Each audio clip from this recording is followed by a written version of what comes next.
Alors la rhinoplastie est une des interventions les plus demandées par les patients, pour une raison très simple, c'est que le nez se trouve au milieu du visage et que les défauts sont difficiles à masquer par un maquillage ou par un vêtement quelconque.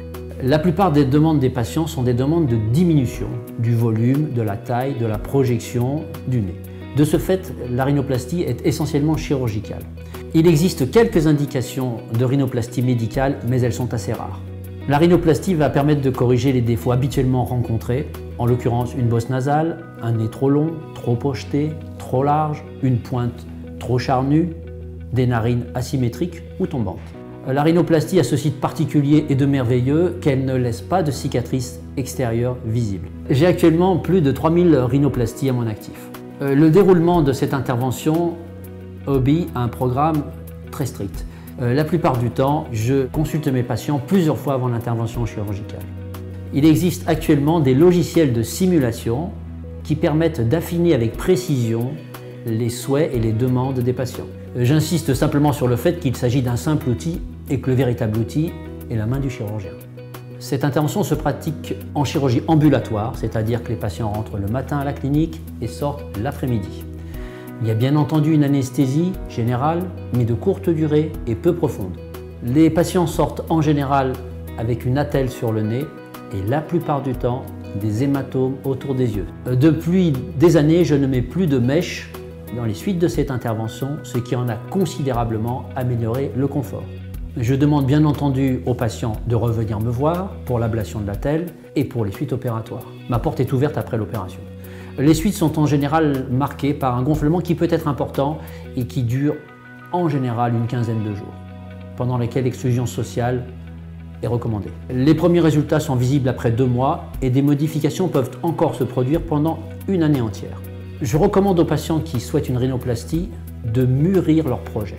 Il s'agit d'une opération très gratifiante, délicate, mais pour laquelle on ne peut en aucun cas garantir la perfection.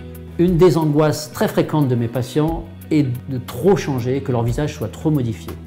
Il faut savoir que les suites sont souvent marquées d'un gonflement et d'un œdème et de ce fait, il peut y avoir un certain choc à l'ablation du pansement et de l'attelle.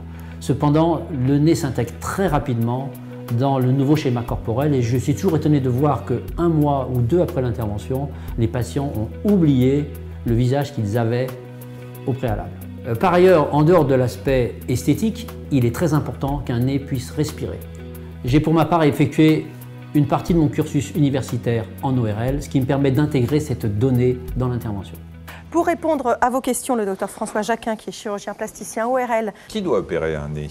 Un otorhinolaryngologiste, un chirurgien plasticien, même si c'est comme vous, quelqu'un qui a fait une spécialité en ORL, ou un chirurgien esthétique, ou un chirurgien plasticien issu d'une autre filière?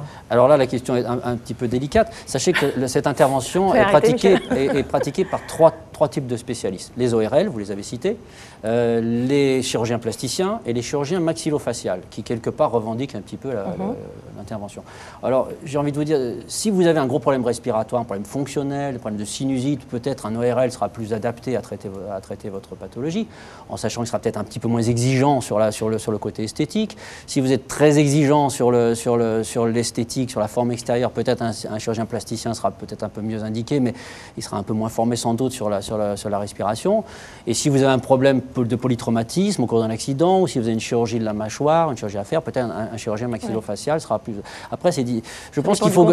Ça dépend du contexte. Je pense qu'il faut demander à son médecin généraliste, qui est le bouche-oreille est très important également. Et puis on va peut-être arriver un petit peu à ce qui se passe aux États-Unis, c'est que vous avez maintenant une hyper-spécialisation quelque part. Vous avez des rhinoplasticiens, quelle que soit leur origine de formation, qui ne s'intéressent pratiquement qu'au nez. Un petit peu comme l'orthopédie il y a quelques années, on avait membre inférieur, maintenant on a le genou, on a la cheville. Donc je pense que ça va devenir une spécialité à part entière.